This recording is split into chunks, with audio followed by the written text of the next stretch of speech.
une grosse aventure. Pourquoi? C'est parce que j'ai 83 ans au mois de juillet. Imaginez, j'ai vécu plus de 65 ans en dehors de l'Algérie. Mais l'Algérie, là, il est sur ma tête, il est dans mon cœur. Les Algériens qui n'arrêtent pas de crier One, two, three, viva Algérie. Moi je dis uno, dos, tres, arriba Argelia. Maintenant nous allons faire un petit tour pour voir d'autres villes algériennes. Et après ça nous allons retourner pour voir Gaza. Voir ces pauvres Gazaouis dans la misère humaine qui vivent, ces gens-là. Écoutez là, j'ai vu moi la guerre d'Algérie. Mais ce que je vois à Gaza là, il a dépassé toute l'imagination. Bien que les Français, hein, on s'entend quand je parle des Français là. Je parle du colon, le chien sale, le fils de... Je ne dirais pas le reste, le colon, le maudit colon. Je n'ai pas dit encore le maudit français, attention. Parce que ce maudit français, c'est une expression que j'ai appris seulement au Québec. Pourquoi on dit le maudit français? C'est parce qu'il y a eu la déportation des Français durant la colonisation dans le Pacifique, en Afrique, à Bâton Rouge, à Lafayette, comment ça s'appelle, la Polynésie française, en tout cas, ça fait le tour du monde, en Guyane, tout ça là. Et là, on prenait les Français de chez eux, on les déracinait, on les a amenés à l'autre côté pour coloniser, puis peupler. C'est de la folie. Vous savez qu'est-ce qu'ils faisaient en Algérie? Ils faisaient des rafles. Vous savez, des rafles? Ils ramassaient les gens, ils mettaient ça dans des fourgons, ils mettaient ça au port d'Alger, ils mettaient ça dans des bateaux, enchaînés dans des cages, ils les emmenaient en Nouvelle-Calédonie pour préparer le terrain pour les maudits cochons de colons, les salopards, les gros fumiers. Mais vous savez, hein, aujourd'hui, la colonisation, vous avez ça encore dans le corps, vous autres les Français, vous aimez ça coloniser, hein, je vous le dis, je ne vous le cache pas, je m'excuse. Quand je parle des Français, je ne parle pas de tous les Français. Et quand j'ai dit le maudit français, je ne dis pas que tous les Français étaient des maudits. Mais il y en a un méchant paquet. Ok? Écoute, mauvais souvenirs des Québécois. Des racines des Québécois, ils envoyaient à Bâton Rouge, à Lafayette, ils envoyaient un peu partout au Québec, à la Nouvelle-France. La bataille. On aime ça, les guerres. Le chien, hein? Assez. Il est parti, là? Bon, allez, vas-y. Bon. Alors, maintenant, nous voilà encore en Algérie. Le drapeau que vous voyez ici, puis le drapeau que vous voyez que je porte sur ma tête, là, c'est un drapeau qui me rend malade, je ne vous le cache pas, il me rend fou. C'est depuis des années 50, 56 à 60. Il court après, il ne me quitte pas. Ce drapeau-là, là, avec Alger la Blanche, général de Gaulle. Attention. Qu'est-ce qu'il a dit quand il est arrivé ici de régler le problème algérien, puis mettre fin aux félagas, comme on les appelle, aux terroristes? Tu parles d'un nom de merde, des terroristes. Ils viennent chez nous, ils nous envahissent, on essaie de les mettre dehors, puis on nous traite des terroristes. Comme Macron, comme il dit, Hamas le terroriste. Écoute, ça n'a pas de sens là. Pour revenir au drapeau, il a dit le drapeau du FLN, il ne flottera jamais sur l'Algérie tant que je serai en vie. Mon général, ce drapeau, il a fait 9000 km de l'Algérie jusqu'ici. Tout à l'heure, quand on parlait du général de Gaulle, le musulman n'a pas le droit de s'en prendre à quelqu'un qui est mort. Il est mort, c'est fini. Bon. C'est vrai que si vous savez ce que vous voyez à Gaza, c'est une chose.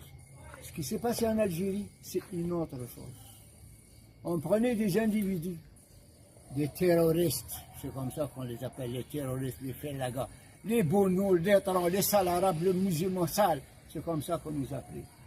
Il déshabillait le bonhomme, puis il l'accrochait sur une poutre. Il prenait un torche, je ne sais pas comment on appelle torche en français, mais en tout cas au Québec, et il brûlait les individus pour les faire parler devant d'autres prisonniers qui regardent. Que si lui ne parle pas, vous allez parler à sa place, sinon on va vous faire subir la même chose. Et le gars, il n'a jamais parlé. Ils finissent tous par des tahiyat Jazair de l'Algérie. Vous savez qu'est-ce qu'il faisait avec ça? Il les jetait vivant dans un puits. Oui, monsieur, dame, vivant dans un puits. Écoutez, là, ils ont fait des choses inimaginables. Inimaginables. Vous ne pouvez pas vous imaginer ce que les maudits, excusez-moi encore, je m'emporte, les maudits français, je devrais avoir un peu de retenue, parce qu'il y a des Mélenchons, puis il y a tous ces gens-là qui ont de l'allure, là. Mais quand je regarde comme les crottés, comme Zemmour, comme le Pen, puis son père était un tortionnaire en Algérie, et j'en cite, coupe ça là, je reviens. Bon, mais comme on dit, ici on est à Oran, voyez-vous, à Oran, Oran el Bahia. Bahia, ça veut dire Oran la Belle. Il y a un chanteur juif, je ne dis pas israélien parce que j'haïs ça, j'aime mieux avoir les origines juives. Juif qui chante une chanson sur YouTube, vous pouvez regarder ça, qui s'appelle Wahran el Bahia, l'île Unharak Zahia, Wahran. Maintenant, on va passer à côté. Il y a une ville qui s'appelle Tamanrasset. Tamanrasset, c'est complètement au sud de l'Algérie. Imaginez la ville de Tamanrasset. Il y a des Français avant. Je ne me rappelle pas de la chanteuse. C'est vague. Qu'elle a chanté une chanson, puis elle a dit « Vive la France, de Paris à Tamanrasset ». Puis moi, aujourd'hui, j'inverse ça. J'ai dit « Vive Tamanrasset, de l'Algérie jusqu'au Costa Rica ». Au suivant, Constantine. Maintenant, à Constantine, c'est la ville des ponts suspendus. Là, maintenant, nous sommes rendus à Colombéchar. Colombéchar, c'est la porte du désert algérien.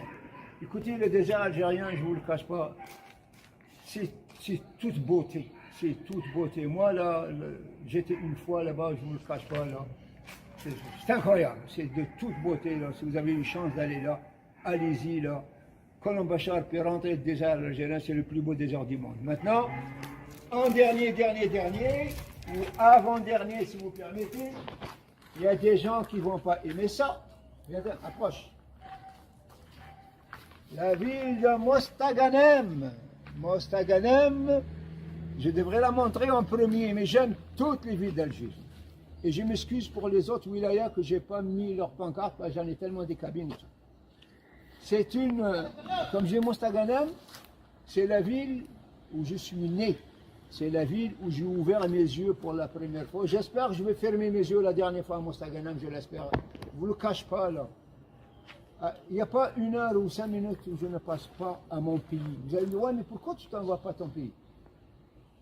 Ça, c'est une bonne question. Ça me concerne moi tout seul. J'ai écrit un livre sur l'Algérie, sur les bonnes choses de l'Algérie, sur les choses. Mais aujourd'hui, je félicite tous les Algériens, du président Tebboune jusqu'au dernier. Ils font de l'excellent travail. L'Algérie a changé énormément. Si je me fais aux images que je vois, là, on s'entend là-dessus. Là. Mais je ne suis pas là pour faire la propagande. Non. Mais sur mon livre, il va sortir un jour, puis tout le monde va être au courant. Merci beaucoup.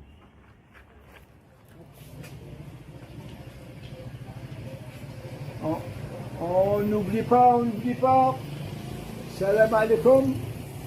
Al-Hibab al-Qabayel, salam alaikum في الأوان. وكل ما تنساوش حاجة يا خوا. ما تستنتوش لهذوك يفركتوا ويشعلوا النار بين الشعوب. Il n'y a pas d'Algérie sans Kabylie, puis il n'y a pas de Kabylie sans l'Algérie. أنا نقولها لكم من عندي وماشي غير أنا. نبغوكم وتبغونا. برك أنا ما داك الشكل.